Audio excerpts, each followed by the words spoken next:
Well, good morning and welcome to the AgNow Roundup. My name is Dave Deacon. Over the past century or so, soybeans have become one of the most popular crops in the United States and a staple for producers in almost 30 of our states, from Georgia to parts of New England and from the high plains of the Texas Panhandle all the way up to South Dakota and everywhere in between. Whether producers plant them as a full season crop or a double crop, soybeans prove to be a reliable choice as long as there's moisture. This morning, we're talking with Dr. Johnathan Kleinjan with South Dakota State University about soybean production in the northern Great Plains. But first, let's take a look at the weather for the first full week in December from meteorologist Matt Makins.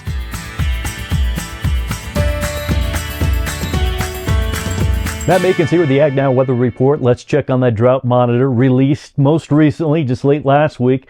Some changes here were some of the northern Rockies, a little wiggle, a little change there in the severe drought categories. Otherwise, still looking at the south with some growth here in the southeast of drought numbers. By and large, most of the plains, the drought has not shifted very much without dramatic changes ahead. Another check of those soil temperatures, especially in the sugar beet areas and on down to the south, we're seeing the soils starting to firm up a bit. In some cases, they're frozen, which would be the blue dots. White dots is more moderate, and then the red dots would still be warm soil, which would be thawed, obviously. But what we're seeing here, some of the soil sensors throughout Nebraska, into southern Minnesota, sections of northwestern Iowa, South Dakota, northern Colorado, some of these places we're seeing those temperatures steadily drop. And that was certainly the case following the cold snap out of Thanksgiving. Now, things for this week, soils are going to warm up a bit. We're going to have a very warm midweek before we cool off next weekend. And that'll be the next chance for some moisture. Let's check that moisture outlook. This animation is the forecast of the radar, and it goes throughout the next week. Notice how the focus is on the Pacific Northwest and the West. A lot of water there. Once we get into Thursday, though, we'll spread some of that water into the Dakotas. Watch here next weekend. A system develops near Colorado and Wyoming, and it grows steadily into a heavy rain producer and some snow too, but mostly rain as we look off to the east. So by and large, we're in an active weather pattern where storms come from the Pacific Northwest, crisscross the states, and gain some momentum. And that'll be the case not just for the next week, but going forward too. Let's take a look at how much water is on the way. If we look at the Pacific Northwest, some of those totals are really impressive. 7, 10, 15 inches of total water. Coastal areas have quite a deluge. And then you look off to the east, and these totals are more like 1 to 2 inches of total water. And again, but that's kind of starts in the eastern corn belt or so, and then shifts to the northeast, the southeast, and some of those drought areas will have some help, like north of Atlanta and northwest of Columbia. But for most of the plains, you see, yes, we have some precip on the way. Take whatever we can get, obviously, but it's going to be hit and miss from the Dakotas on down to Texas. So, as I mentioned with the drought outlook map, things don't change very much at all there. With the soil temperatures getting a boost with some midweek warmth, perhaps still warm enough, we can hopefully soak in some of these pockets of water that come through later this week. What of that would be in terms of snowfall? This is the total snow on the way, and you can see the light blue shades here. That's anywhere from 0 to 3 inches, and that would be the lighter blue shades here on the map. So we have some potential of some snow, but for the deeper snow, that healthy wet snows, that's going to be the Cascades, part of the northern Rockies, and some of the Rockies into Colorado, as well as some of the New England states and the Appalachians. So we are going to have some snowfall, but when you look at the total precip map and total snowfall map for the week, we could use some more moisture. We could use some of that to soak into the soils before things really firm up. And of course, it's a week away. There's a system for next weekend and beyond that may be more impactful. It's something to watch, at least with your local National Weather Service forecast office. But as we kind of wrap this segment up, as you look at some of the temperatures here, I mentioned some midweek warmth give us a boost. But once we get into next weekend and early next week, this is the chance of hitting the teens, down to 15 degrees. So we're seeing those chances come back for the northern plains, the upper Midwest, certainly the Rocky Mountain regions, and New England. So not to say that this midweek warmth lasts, It certainly doesn't. We'll shut it down. We'll also be more mindful about what may move in 17th, 18th, 19th, 20th or so of December. There's hints of something impactful there in the modeling. We'll have more on that next week. For now, Matt Makins here. Blessings to you and yours.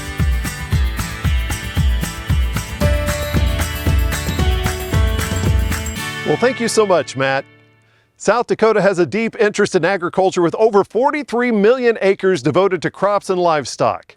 Every year, corn and soybeans are neck and neck for the most planted acres across the Mount Rushmore state, with over 5 million acres each.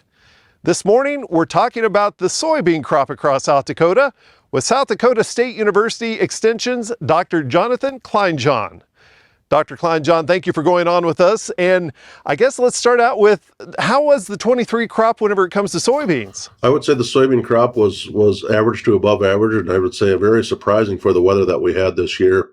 Very dry early spring, which doesn't always equate to soybean yields, but rains were not widespread for the most part, and we were kind of apprehensive all summer, but yields turned out to be fairly good in most areas. Overall, is South Dakota an irrigation state whenever it comes to soybeans?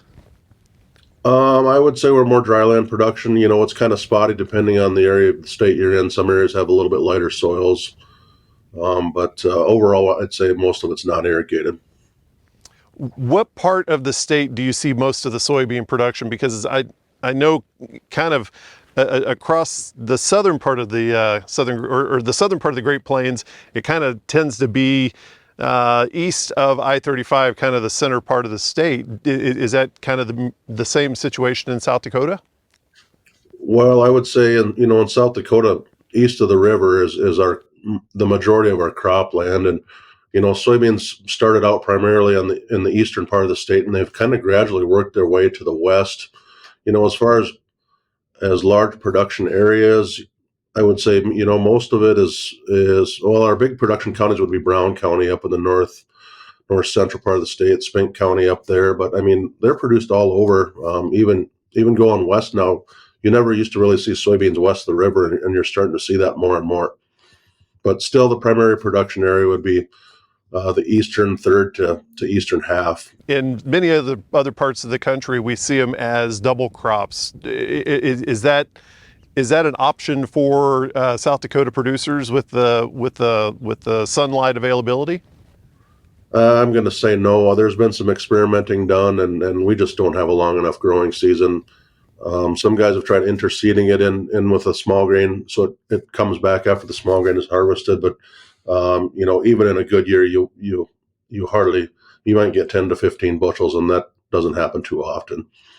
When do you plant, and when do the beans usually come to harvest in South Dakota? Well, I'm glad you brought that up. We've been pushing soybeans earlier and earlier all the time.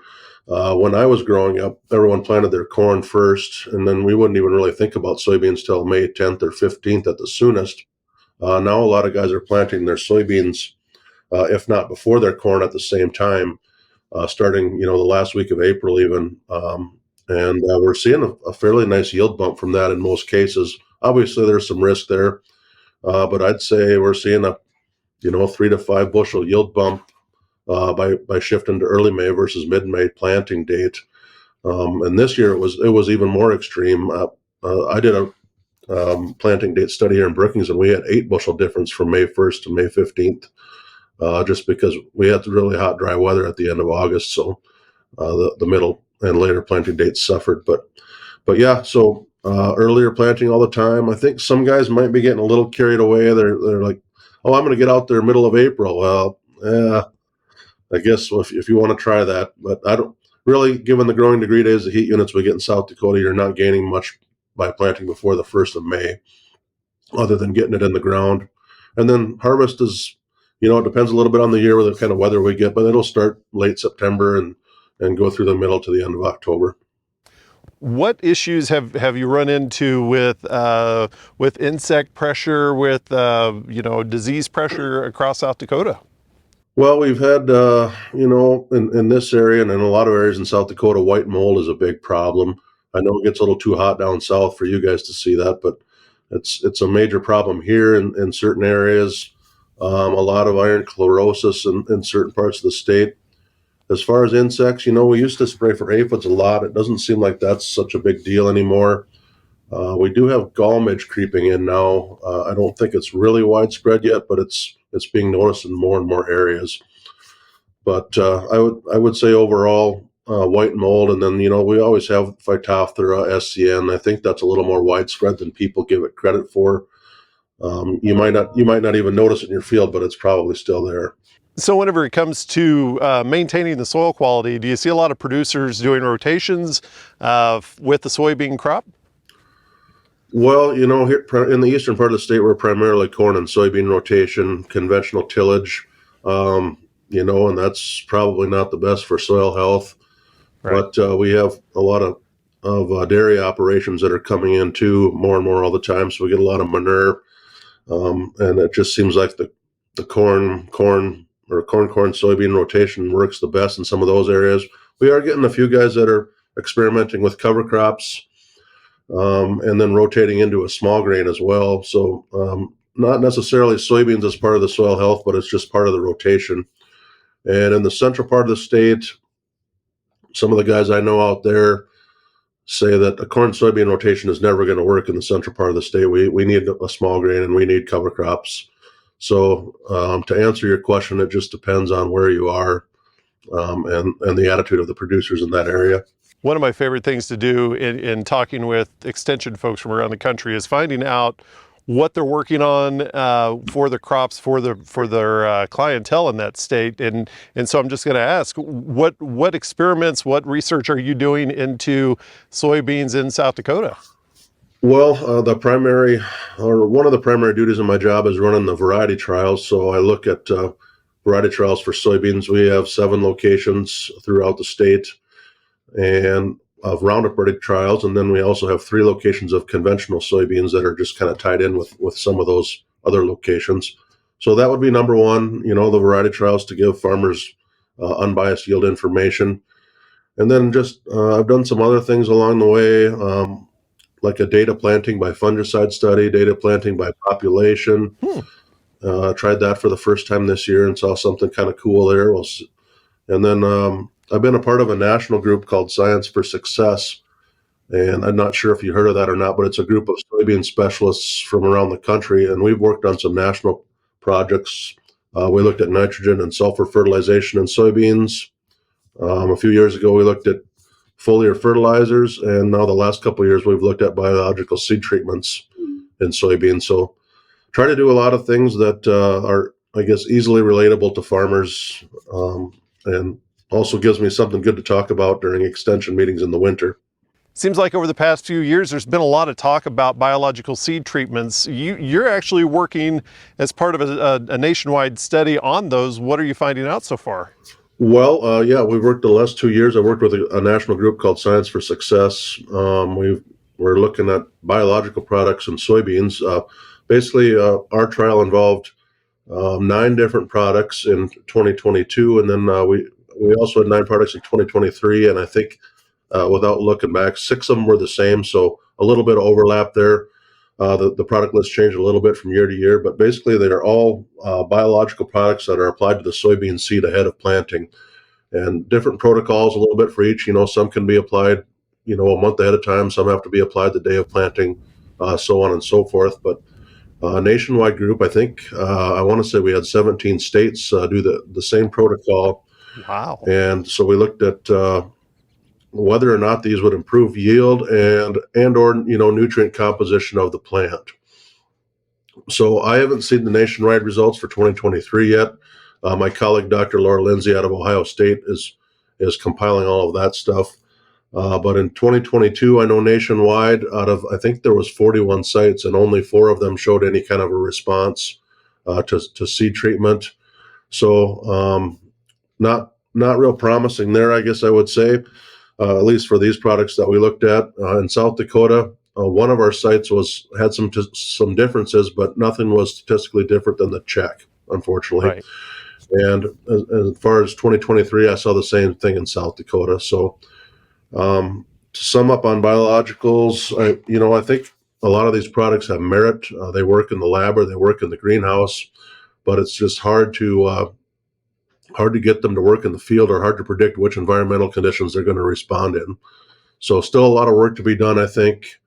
I did have a producer come up to me last week after I talked about this, and he said, I did a trial on my farm, and he said I could tell the plants were heavier, or more, I shouldn't say heavier, the plants were more robust, the stems were thicker where I put the biologicals on, but it didn't translate into yield at the end of the year. So like I said, I think there's still just a lot to learn about this area of products. One other area that you've been working into is the fungicide application. What are you working with producers across South Dakota in the world of fungicides? Well, I hate to steal thunder from our pathologist who's in charge of doing fungicide trials, but I have done basically what I've just done is fungicide by planting date study to try to just get a view on practical use of fungicide for the producer. And I will say every year I have seen probably a 2 to 3 bushel positive response to fungicide application at R3. I don't know if that's enough to be economically viable or not, but it depends on the cost of your fungicide, obviously, and the price of soybeans. I have noticed it varies a little bit by planting date. It seems like the planting date in the middle of May responds better than either the early or the late planting date. And I don't know why that is, because we're trying to get them all at R3, so obviously the fungicide is not being applied on the same date for all the different planting dates. But over 3 years, I just saw that the middle of May had a 3 bushel response to fungicide, whereas the 1st of May really had minimal response. And then by the time you get to June, that's getting late enough. It doesn't really matter anymore. So I can't really tell you why, but if you're planting your soybeans in the middle of May, I've seen a 3 bushel response to fungicide every year. Seed selection is very important whenever it comes to any crop, especially soybeans, and in that is varieties. What have you seen whenever it comes to varieties, but more importantly, plant populations in the soybean crop? Well, varieties, I can't point to any specific. Every company's probably got some good ones.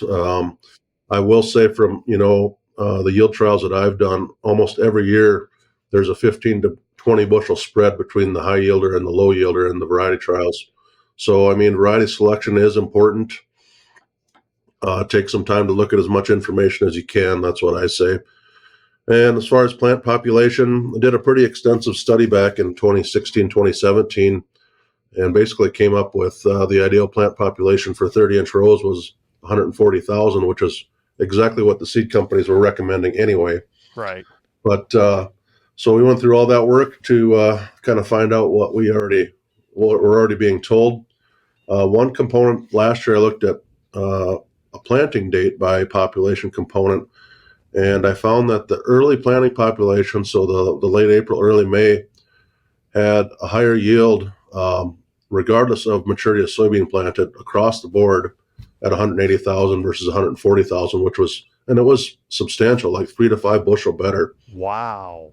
So I don't know what's going on there. And then by the time we got to the middle of May, the normal planting date, the normal planting population, was on top, and that was at every relative maturity too, and by 1 to 2 bushels an acre. So that was just kind of interesting to see. I'd like to do it again next year, to see what we see again. But my theory is that when you plant early, if you plant a higher population, you get more surviving plants. And then maybe that translated into yield last year. So I don't know. We didn't do stand counts, which we should have, to try to help us figure that out a little bit better. But I just thought that was really interesting. As we push the planting date earlier and earlier in South Dakota, maybe we need to think about bumping our population up as well. Well, thank you so much for going on with us and talking about the soybean crops across the northern Great Plains, but more specifically South Dakota. We do appreciate it. Yeah, well, thanks for having me. And of course, we want to thank you for watching this episode of the AgNow Roundup.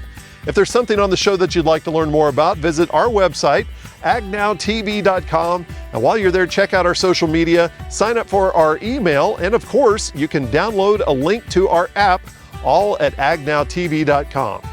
From our farm to your farm, I'm Dave Deacon for AgNow.